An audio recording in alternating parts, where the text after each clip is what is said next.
ஓப்பனாக சொல்லணும்னா நமக்கு எல்லாருக்கூடையும் பிரச்சனை வரும் எப்போவுமே. அது நம்ம டக்குன்னு உணர்ச்சி வசப்பட்டுருவோம், பிரச்சனை டென்ஷன் எல்லாருக்கூடையும் எப்பவும் பிரச்சனை தான். அவர் எல்லாத்தையும் சமாதானப்படுத்தி வந்து டெய்லி சமாதானப்படுத்தி எல்லாரையும் ஒரு மாதிரி சரி விடுங்க அதுதான் தெரியுமா அப்படின்ட்டு அதை நம்மளை இது பண்ணது அவர் மட்டும்தான்.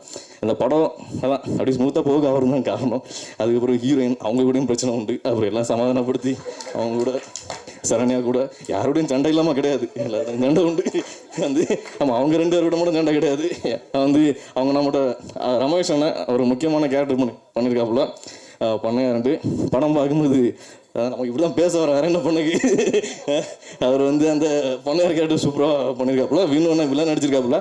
ஆக்சுவலாக என்னென்னா நான் முதல்ல பண்ண ஒரு பெரிய தப்பு என்னென்னா எல்லாம் அப்படி லைவாக எடுக்கணுன்ட்டு ஃபுல்லாக புறா வளர்க்குற மக்களை தான் நடிக்கணுன்ட்டு எல்லாம் அப்படியே மக்களை நடிக்க வச்சு எல்லாரும் அப்படி அந்த இதிலே தான் நடிக்க வச்சேன். ஒரு 4-5 பேர் தான் நம்ம சினிமா மக்கள், மீது எல்லாமே வந்து நம்ம ஊரில் புறா பிறந்த மக்கள் தான். நிறைய கஷ்டம் அனுபவித்தேன். அதனால